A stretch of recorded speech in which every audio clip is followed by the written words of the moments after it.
Ujio ni wako. Abe. Ndugu bwana amekuja kushtaki hapa, kuna deni mlikopeshana.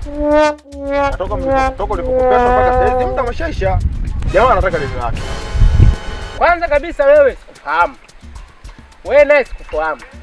Yaani kiufupi nyinyi si wafahamu. Ni shobo zenu tu. Kwa nini tunajuana? Unamsikia?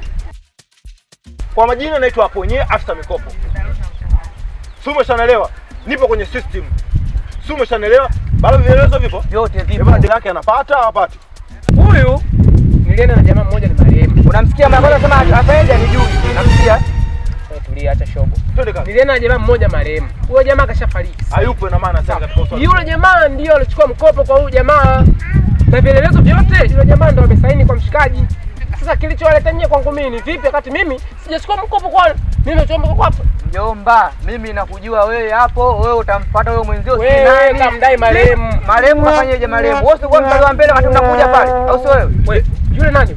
Subiri baba. Wale wote usalama.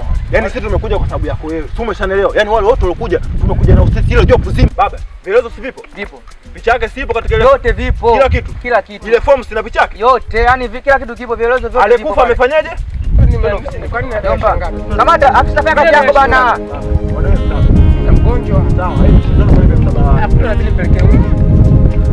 Uje, yani huyu vipi? Nipa miezi miwili amefikisha mpaka sasa ndoa. mimi ndo nitumikia huyu. Afisa fanya kazi yako bana. Afisa.